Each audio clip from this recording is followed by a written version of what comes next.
Dear students, you all are most welcome in my Chemistry Teaching Point YouTube channel. आप सबों का हमारे chemistry teaching point के YouTube channel में आपका स्वागत है। डियर स्टूडेंट्स, आज मैं ऐसा टॉपिक लेके आपके बीच आया हूं जो केमिस्ट्री का बैकबोन है, जिसे आप सबों को जानना चाहिए। और ये जो टॉपिक मैं जो आपको आज बताने जा रहा हूं, ये ऑलरेडी आप क्लास 9 10th में पढ़ चुके हो, और वह टॉपिक है केमिकल बॉन्डिंग। बेसिक कॉन्सेप्ट है, जरा गौर से देखिएगा और वीडियो के लास्ट तक बने रहिएगा। और यदि आप हमारे पहले व्यूअर हैं तो कृपया चैनल को सब्सक्राइब करना ना भूलें।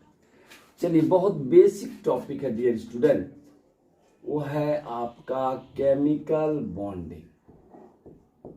केमिकल बॉन्डिंग,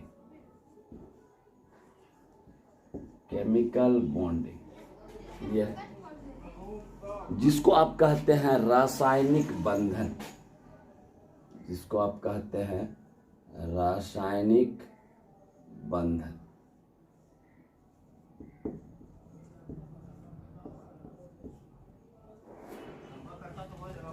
जिसको हम कहते हैं रासायनिक, बहुत ही इंपॉर्टेंट टॉपिक है फॉर बोर्ड एग्जामिनेशन और कंपटीशन पॉइंट ऑफ व्यू, बहुत ही इंपॉर्टेंट। अब रही बात कि यहाँ हम टॉपिक डाले हैं केमिकल बॉन्डिंग। जब भी हम बॉन्डिंग का बात करें तो बॉन्डिंग का मतलब हुआ बंधन, यानी कि जिस बल द्वारा किसी भी अणु में दो एटम एक दूसरे से बंधित रहते हैं, बंधे रहते हैं, उसी को रासायनिक बंधन कहते हैं। कहने का मतलब, अब यहां मैं आपसे एक क्वेश्चन करूं कि बतलाइए कोई भी एटम रासायनिक बंधन क्यों बनाता है, क्या कारण है कि रासायनिक बंधन बनने का? तो आंसर एक ही आएगा, to achieve the inert gas configuration, octet पूरा करने के लिए। क्लियर है? बहुत ऐसे छात्र बताते हैं कि सर रासायनिक बंधन का मेन रीजन है to achieve the inert gas configuration और अष्टक पूरा करने के लिए, जिसको आप कहते हैं बाह्यतम कक्षा में 8 इलेक्ट्रॉन्स पूरा कर, अष्टक। क्लियर है? अब रही बात कि यहां हम कह रहे हैं कि रासायनिक बंधन का मुख्य कारण है to achieve the inert gas configuration. चाहे वो इलेक्ट्रॉन त्याग करके भी कर सकता है, चाहे वो इलेक्ट्रॉन ग्रहण करके भी कर सकता है, चाहे वह इलेक्ट्रॉन्स का साझेदारी करके भी कर सकता है। तो कहने का मतलब हुआ कि आज हम इसी चीज़ों पर डिस्कस करेंगे कि रासायनिक बंधन, जो कि बहुत इंपॉर्टेंट टॉपिक है, और रासायनिक बंधन का मतलब ही हुआ कि किसी भी अणु में परमाणु एक दूसरे से जिस बल द्वारा, जिस फोर्स द्वारा बंधे रहते हैं, उस बल को ही हम रासायनिक बंधन कहते हैं। That force is known as chemical bonding. और बॉन्डिंग होने का मुख्य वजह to achieve the inert gas configuration, अष्टक प्राप्त करना, चाहे वो इलेक्ट्रॉन त्याग करके करे, चाहे इलेक्ट्रॉन ग्रहण करके करे, चाहे इलेक्ट्रॉन का साझेदारी शेयरिंग करके करे। क्लियर है? चलिए हम एक एक करके रासायनिक बंधन का प्रकार के बारे में पढ़ते हैं। तो सबसे पहला जो रासायनिक बंधन का प्रकार है, that is known as the ionic bond. Ionic bond याद कीजिए, जिसको हम कहते हैं आयनिक बंधन, जिसको हम कहते हैं आयनिक बंधन। क्लियर है? तो गौर कीजिएगा डियर स्टूडेंट, आयनिक बंधन जब भी बनेगा तो वह मेटल और नॉन मेटल्स के बीच बनेगा, धातु और अधातु के बीच बनेगा। हम कह रहे हैं कि यह जब भी बनेगा तो यह बनेगा मेटल्स और नॉन मेटल्स के बीच। यह जब भी बॉन्ड फॉर्म होगा वह मेटल और नॉन मेटल्स के बीच होगा। अब कहिएगा कैसे? क्योंकि मेटल का टेंडेंसी होता है इलेक्ट्रॉन्स त्याग करने का, और नॉन मेटल्स का टेंडेंसी होता है इलेक्ट्रॉन्स ग्रहण करने का। तो हम फॉर एग्जांपल लेते हैं, जैसे सोडियम क्लोराइड है, सोडियम है, इधर क्लोरीन है। सोडियम मेटल है और क्लोरीन नॉन मेटल है। और आप जानते हैं कि सोडियम का एटॉमिक नंबर 11 होता है और क्लोरीन का एटॉमिक नंबर 7 होता है। इलेक्ट्रॉनिक कन्फिग्रेशन अगर देखें तो 2 8 1 और इलेक्ट्रॉनिक कन्फिग्रेशन देखें तो 2 8 7। अब यहाँ आप देखने वाली बात है कि अगर इसके बाह्यतम कक्षा में 1 इलेक्ट्रॉन है, यहाँ बाह्यतम कक्षा में 7 इलेक्ट्रॉन है, यदि सोडियम 1 इलेक्ट्रॉन क्लोरीन को दे दे तो इसका ऑलरेडी अष्टक पूरा हो जाएगा। इसका मतलब सोडियम क्या करता है कि 1 इलेक्ट्रॉन क्लोरीन को दे देता है। जब सोडियम 1 इलेक्ट्रॉन क्लोरीन को देगा तो आप गौर कीजिएगा, जब सोडियम 1 इलेक्ट्रॉन क्लोरीन को देगा तो आप गौर कीजिएगा सोडियम पर आ जाएगा प्लस चार्ज। क्लियर है? और क्लोरीन 1 इलेक्ट्रॉन लिया तो क्लोरीन पर हो जाएगा माइनस चार्ज। दोनों का अष्टक पूरा हो गया। इसका हो गया 2 8, इसका हो गया 2 8 8। इसका मतलब कि अगर प्लस चार्ज आ रहा है किसी भी एटम पर, इसका मतलब ये हुआ कैटायन, कैटायन, और ये हुआ एनायन। कैटायन का मतलब हुआ धनायन और एनायन का मतलब हुआ आपका ऋणायन। और ये दोनों आयन एक दूसरे से बॉन्ड बनाकर ये आपका जो है, ये दोनों आयंस जो है एक दूसरे से बंधन करके इलेक्ट्रोस्टैटिक फोर्स ऑफ एट्रैक्शन द्वारा जुड़कर ये आपका सोडियम क्लोराइड का निर्माण कर। तो कहने का मतलब हुआ कि इसीलिए इसको हम आयनिक बंधन कहते हैं, क्योंकि इलेक्ट्रॉन्स के ट्रांसफेरेंस के फलस्वरूप आयंस का निर्माण होता है, चाहे वो कैटायन हो चाहे वो एनायन हो। तो इसीलिए इसको हम आयनिक बंधन कहते हैं, जो पहला प्रकार था। क्लियर है? चलिए आगे बढ़ते हैं।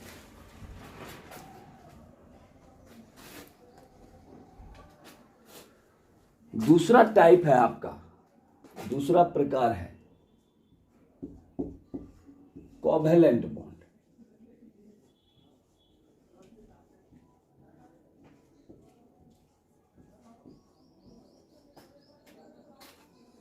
डियर स्टूडेंट्स, दूसरा टाइप है that is the covalent bond.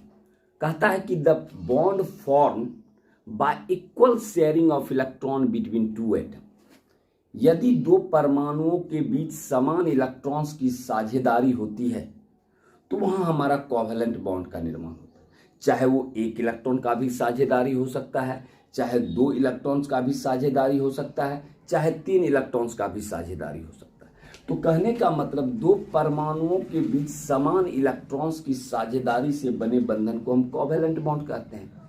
Means the bond form by equal sharing of electron between two atom, that type, such type of bond is known as covalent bond. अब रही बात covalent bond साझेदारी। Suppose मान लीजिए कि ये chlorine, ये chlorine, chlorine के बाह्यतम कक्षा में 7 इलेक्ट्रॉन, 7 इलेक्ट्रॉन, और ये भी क्लोरीन के बाह्यतम कक्षा में 7 इलेक्ट्रॉन। अब ये दोनों कहा कैसा करते हैं हम लोग, एक एक इलेक्ट्रॉन का साझेदारी कर लेते हैं।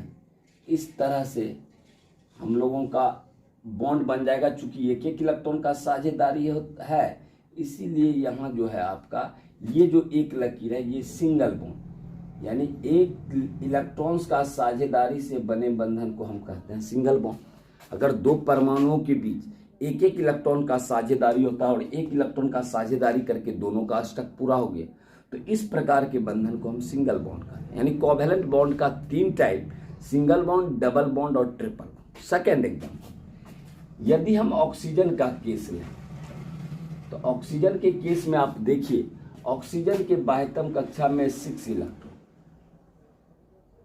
और यहां भी ऑक्सीजन के बाह्यतम कक्षा में 6 इलेक्ट्रॉन। ये दोनों कहा कि ऐसा करते हैं हम लोग 2-2 इलेक्ट्रॉन का साझेदारी कर लेते हैं, आपका भी अष्टक पूरा और मेरा भी अष्टक पूरा। इस तरह से ये क्या किया, 2-2 इलेक्ट्रॉन का साझेदारी कर लिया, और इस तरह से 2-2 इलेक्ट्रॉन्स का साझेदारी करके ऑक्सीजन ऑक्सीजन जो है वो डबल बॉन्ड का निर्माण कर लिया। यानी 2 लकीर का मतलब हुआ कि ये डबल बॉन्ड को इंगित करता है, डबल बॉन्ड। क्लियर है? तो एक एक इलेक्ट्रॉन का साझेदारी होगा तो सिंगल बॉन्ड, 2-2 इलेक्ट्रॉन का साझेदारी होगा तो डबल। रही बात तीसरा केस, यहाँ नाइट्रोजन है, यहाँ नाइट्रोजन। क्लियर है? ये आपको दिख नहीं रहा है, ये नाइट्रोजन है, ये नाइट्रोजन है। क्लियर है? अब सपोज इसको हम मिटाते हैं, पहला वाला, दूसरा केस है, यहाँ आपका नाइट्रोजन है, यहाँ नाइट्रोजन, क्लियर है। और नाइट्रोजन की बाह्यतम कक्षा में 5 इलेक्ट्रॉन्स होते हैं। तो यहाँ 1 2 3 4 5, 1 2 3 4 5। यहाँ आपका 3-3 इलेक्ट्रॉन का साझेदारी हुआ, और 3-3 इलेक्ट्रॉन का साझेदारी से यहाँ ट्रिपल बॉन्ड, 3 लकीर का मतलब हुआ ये ट्रिपल बॉन्ड को निरूपित करता है। तो कहने का मतलब हुआ कि कोवेलेंट बॉन्ड 3 प्रकार के, single bond, double bond, triple bond. यदि 2 परमाणुओं के बीच एक एक इलेक्ट्रॉन का साझेदारी होता है तो सिंगल बॉन्ड, यदि 2 परमाणुओं के बीच 2-2 इलेक्ट्रॉन की साझेदारी होती है तो डबल बॉन्ड, अगर 2 परमाणुओं के बीच 3-3 इलेक्ट्रॉन की साझेदारी होती है तो ट्रिपल बॉन्ड, क्लियर।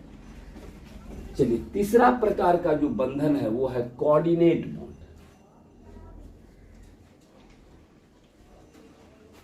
तीसरा प्रकार का जो बंधन है वो है आपका कोऑर्डिनेट बॉन्ड। कोऑर्डिनेट बॉन्ड, जिसको हम कहते हैं उपसहसंयोजक बंधन। जरा गौर कीजिएगा। अब यहां हम एग्जाम्पल करके दिखाते हैं आपको। ये है आपका sulphur dioxide, clear. Sulphur dioxide आप एग्जाम्पल से बेहतर रूप से समझ सकते हैं। सल्फर के बाह्यतम कक्षा में 6 इलेक्ट्रॉन, क्लियर।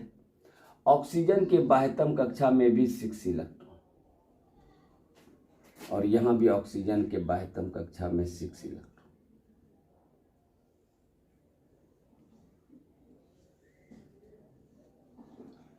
इस तरह से हम सबका अष्टक पूरा कर दिए, क्लियर है। अब यहां यदि हम पूछें कि बतलाइए भाई इस सल्फर और इस ऑक्सीजन में कौन बॉन्ड है, तो आप कहिएगा कि सर डबल बॉन्ड है, क्योंकि 2 इलेक्ट्रॉन इसका है, 2 इलेक्ट्रॉन इसका है, डबल बॉन्ड सर। लेकिन यहां अगर हम पूछेंगे तो ये दोनों इलेक्ट्रॉन सल्फर का है, किसको दे रहा है, ऑक्सीजन को। तो इस बंधन को कहते हैं हम कोऑर्डिनेट बॉन्ड, जिसको हम तीर द्वारा निरूपित करते हैं। जिस तीर का डायरेक्शन ऑक्सीजन की तरफ है, मतलब कि एक पेयर 2 इलेक्ट्रॉन सल्फर जो है वो ऑक्सीजन को दे रहा है। यानी इस प्रकार का बंधन, यानी the sharing of electron between 2 atoms such that 2 electrons are donated by 1 atom only. तो कहने का मतलब यदि 2 इलेक्ट्रॉन एक ही परमाणु द्वारा दिया जा रहा है तो इस प्रकार के बंधन को कोऑर्डिनेट बॉन्ड कहते हैं, जिसे हम एरो द्वारा, तीर द्वारा निरूपित करते हैं। क्योंकि यहाँ ये दोनों इलेक्ट्रॉन इस सल्फर का है, यहाँ इसको आप सिंगल बॉन्ड नहीं कह सकते हैं। यानी दोनों इलेक्ट्रॉन सल्फर का है और दे रहा है ऑक्सीजन को इसका अष्टक पूरा करने के लिए, इसीलिए इस प्रकार के बॉन्ड को हम कोऑर्डिनेट बॉन्ड कहते हैं, क्लियर है। तो आज हमने बताया आपको केमिकल बॉन्डिंग का टाइप। वो आपको था आयनिक बंधन, दूसरा कोवेलेंट बॉन्ड और तीसरा कोऑर्डिनेट बॉन्ड। तो आज का वीडियो आपको कैसा लगा वो कमेंट करके हम मुझे कमेंट बॉक्स में बतलाएं। और यदि आप हमारा चैनल सब्सक्राइब नहीं किए हैं तो कृपया चैनल को सब्सक्राइब करना ना भूलें। Thank you.